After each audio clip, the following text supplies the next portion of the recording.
और यह है अगला मुकाबला आइकॉन खिलाड़ी यूपी वॉरियर्स की बबीता कुमारी बनाम Lalita Sherawat.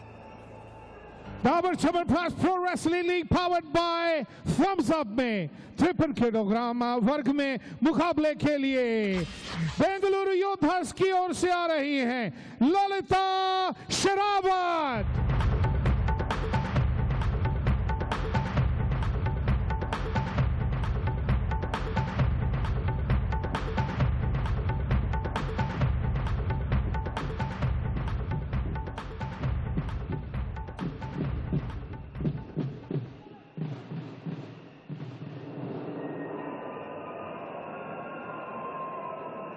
Dabur Chyawanprash pro wrestling league powered by Thums Up में यूपी वॉरियर्स की ओर से आ रही हैं बबीता कुमारी।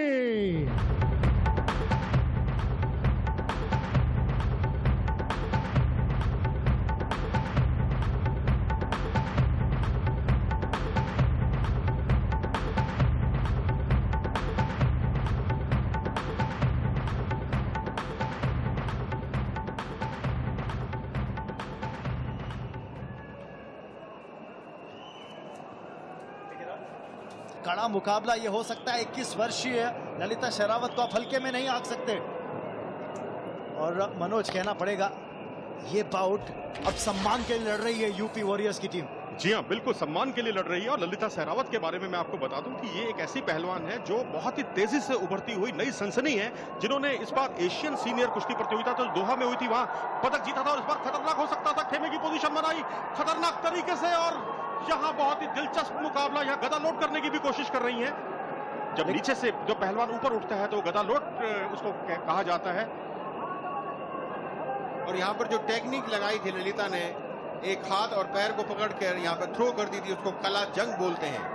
बहुत ही शानदार। और यहाँ पर 2 अंक लेने में सफल हुई ललिता शेरावत। याद रखिए रेड कॉर्नर जो है वो है बेंगलुरु योद्धास का, ब्लू कॉर्नर यूपी वॉरियर्स का। तो बबीता शुरुआती क्षणों में ही अंडर प्रेशर, अभी तक एक भी इस पूरी टाई के अंदर, इस पूरे फिक्सचर के अंदर एक भी बाउट नहीं जीता है यूपी वॉरियर्स ने। पहले 4 के 4 बाउट बेंगलुरु योद्धास के नाम। तो मनोज यहाँ पर एक और एडिशनल प्रेशर है बबीता के ऊपर। जी हाँ, एक अतिरिक्त दबाव। और मार्की खिलाड़ी हैं, आइकन खिलाड़ी हैं। और कल हमने देखा उनकी जो बहन है वो भी पराजित हो चुकी है, आइकन खिलाड़ी है। और इसका दबाव निश्चित तौर पर पड़ता है। ये गहरी पट करनी चाहिए थी खूबसूरती के साथ। देखना ऐसे अंकों में अंजाम दे पाती है अथवा नहीं, लेकिन दोनों घुटने उनके मैट पर लगने जरूरी। और पोजीशन देखिए, पैरों के बीच में बहुत बड़ा फासला रखा था इस बार और 2 अंक बटोरने में इस बार कामयाब रही। तो अंतर हुआ 3-0 ललिता शेरावत के पक्ष में। और ये स्कोर में तब्दीली की गई। ये देखिए यहाँ 2 अंक उन्होंने बटोरे थे, बराबरी सूचक वो अंक था। जी हाँ, 2 अंक लिए थे बबीता ने और इसी वजह से बराबरी करती हुई इस मुकाबले के अंदर।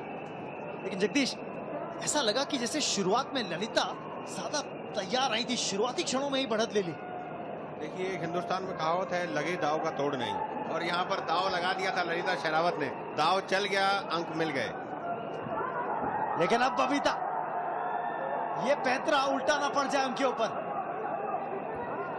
और थोड़ा सा पावर गेम खेल रही हैं, तकनीक का सहारा ले रही हैं इस वक्त ललिता। और बहुत ही अच्छे तरीके से दंगलों में, जगदीश आपने देखा होगा, आपने भी दंगल की कुश्ती बहुत लड़ी है। और जैसे दंगलों में दाव लगते हैं, ये देखिए ईरानी लगा रहे हैं। और पहले उन्होंने जिस तरह से बाजा किया जाता है, बाहरली अंदरली टांग का परिचय दिया जाता है, वही परिचय देते हुए उन्होंने गिराया था, संतुलन बिगाड़ा था अपनी विपक्षी पहलवान का। 2 अंक किसी वजह से हासिल भी किए। बिल्कुल, यहाँ पर गहरी पट पकड़ी हुई थी और यहाँ पर पूरी उठा दी थी पट ऊपर और वहीं पर टांग से अंटी मारी और वहां पर डेंजर पोजीशन में गिरी थी ललिता शेरावत। शानदार प्रदर्शन बबीता कुमारी द्वारा।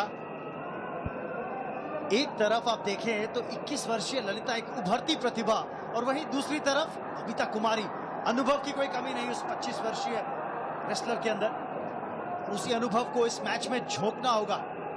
समय ज्यादा बचा नहीं है इस पहले राउंड के अंदर, 15 सेकंड लगभग बचे हुए इस राउंड में।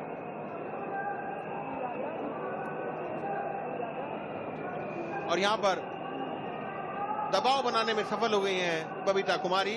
बहुत ही अच्छे अटैक किए, लेग अटैक करके यहाँ पर अंक बटोरे हैं बबीता कुमारी ने। और इस समय दबाव में है ललिता शेरावत। और इसी के साथ पहला राउंड समाप्त। 4-2 से आगे बबीता कुमारी, और उम्मीद यह होगी कि उस बढ़त को बरकरार रखे ललिता शेरावत के ऊपर। बबीता कुमारी सामना करती हुई ललिता शेरावत का, और पहले राउंड के बाद 4-2 की बढ़त लेने में कामयाब रही थी बबीता कुमारी। तो आइकॉन खिलाड़ी, उम्मीद यह होगी कि इस बढ़त को बरकरार रखे, बढ़ाएं और कम से कम पहली जीत आज दर्ज करें यूपी वॉरियर्स के लिए। मनोज, मैं तो कहता हूं जीते कोई भी, लेकिन कुश्ती की यहां जीत हुई है। आज लहर उठी है, कल तूफान उठेगा। हमारी कुश्ती को देखने फिर सारा जहां उठेगा। निश्चित तौर पर यहां ये कुश्ती की जीत है, इसीलिए इसको बोला गया है खेल फौलादी। जी हाँ, बिल्कुल। विश्व चैंपियन यहां पर, ओलंपिक चैंपियंस यहां पर आज लोहा मनवाते हुए, और इस पूरी लीग के अंदर आप टीम्स को देखें, क्या जबरदस्त नाम, बड़े नाम इस लीग का हिस्सा बनते हुए। सबसे बड़ी बात कि भारत के अंदर होती हुई ये पहली और इतनी बड़ी रेसलिंग लीग। देखिए, इस लीग को खड़ा करने में सबसे मुख्य रूप से जो अहम रोल निभाया है वो भारतीय कुश्ती संघ और उसके साथ प्रो स्पोर्टिफाई एक अहम रोल निभाया है, दोनों ही संस्थाओं ने। और जो आज ये लीग खड़ी हुई है, सफल जो लीग है, इसके पीछे भारतीय कुश्ती संघ और प्रो स्पोर्टिफाई। और महिलाओं की जब 2 भारतीय महिला पहलवान स्क्रीन पर दिखती हैं तो याद आती हैं ये पंक्तियां कि जरूरी नहीं रोशनी चिरागों से ही हो, बेटियां भी घर में उजाला करती हैं। जी हां, और इस तरह से शायद इसी बात से प्रेरित होकर 2 अंक और बटोरने में कामयाब रही। जी हाँ, बबीता ने यहाँ पर 2 अंक और बटोरे हैं, जो कि अब अपनी स्क्रीन पर रिफ्लेक्ट करेंगे इस समय नहीं करते हुए, लेकिन 2 अंक और बटोर लिए हैं, तो अब ये अंक 6 पर पहुंच गए हैं। जी हाँ, 4 अंकों की बढ़त है, जो फासला है वो 4 अंकों का हो गया है बबीता और ललिता के बीच। और अनुभव दिखा रही हैं अपना बबीता कुमारी। भले शुरुआत उनके लिए इस मुकाबले की इतनी अच्छी नहीं रही जगदीश, लेकिन देखिए क्या जबरदस्त वापसी करी है, चपलता दिखाई है, चतुराई दिखाई है इस पूरे मुकाबले में। बिल्कुल, यहाँ पर बहुत इजी, देखिए बहुत इजी तरीके से कुश्ती कर रही हैं। हालांकि शुरुआत में ललिता शेरावत ने बहुत अच्छा कलाजंग लगाया था, बहुत अच्छी वापसी करी बबीता ने, और यहाँ पर अब धीरे धीरे अंकों में परिवर्तित किया, और बहुत ही शानदार प्रदर्शन यहाँ पर बबीता द्वारा।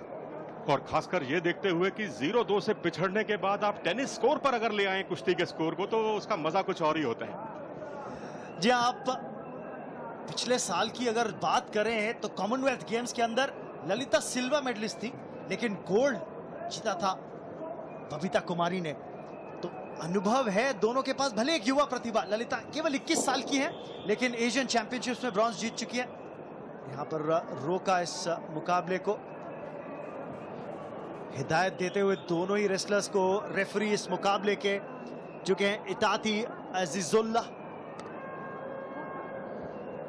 और रमन, वैसे इन दोनों पहलवानों के बीच में कुछ ज्यादा कुश्तियां नहीं हुई अंतर्राष्ट्रीय स्तर पर, और राष्ट्रीय स्तर पर भी कोई कुश्ती नहीं हुई। अंतर्राष्ट्रीय स्तर के जो ट्रायल्स होते हैं वहां भी दोनों आमने सामने नहीं रही। उसकी बड़ी वजह यह है कि ललिता शेरावत हल्के वजन में लड़ती रही और उनसे एक कैटेगरी ऊपर बबीता कुमारी लड़ती रही। यही वजह है कि दोनों आमना सामना दोनों का नहीं पड़ा। लेकिन अब सामना हो रहा है 53 किलो वर्ग के अंदर। प्रो रेसलिंग लीग में यही खासियत, और ये उल्टी पुट्ठी जिसे बैक साल्तो कहते हैं, लेकिन उसे अंजाम तक नहीं पहुंचा पाई और सिर्फ 2 अंकों से ही संतुष्ट। बढ़त बढ़ती हुई, लेकिन समय पर भी नजर रखिए क्योंकि समय निकला जा रहा है यहाँ पे। और इसी के साथ ये बाउट समाप्त। 8-2 से विजयी होती हुई बबीता कुमारी। तो आखिरकार यूपी वॉरियर्स ने पहला नंबर डाला है आज स्कोरबोर्ड के ऊपर इस बाउट को जीतकर। 4 बाउट पहले हारे, लेकिन आइकॉन प्लेयर की जरूरत पड़ी, कप्तान की जरूरत पड़ी, और बबीता कुमारी ने वो रिजल्ट दिखाया, डिलीवर करके दिया। पहली जीत आज यूपी वॉरियर्स के लिए, लेकिन अभी भी पिछड़ती हुई ये टीम यूपी वॉरियर्स की 1-4 से। मेरे साथ है हमारी जानी मानी और अनुभवी खिलाड़ी बबीता, जो आज विजेता हो चुकी है। कांग्रेचुलेशंस, आपका अनुभव काम आया यहाँ पे। Thank you. बिल्कुल सीनियर प्लेयर का अनुभव होता रहता है, तो इस चीज़ का मुझे भी आज फायदा मिला। जी, जीत के बाद कैसा लग रहा है आपको, ये बताइए मुझे। मुझे काफ़ी खुशी हो रही है कि मैं जीतूँ। तो आपकी टीम की कैप्टन है आप, कैसा लग रहा है कैप्टन होने के हिसाब से? आप अपने टीम को कहाँ देखती है प्रो रेसलिंग लीग में? मैं अपनी टीम को विजेता होते देख रही हूँ। तो अभी लूज कर गए, लेकिन अभी हमने हार नहीं मानी है।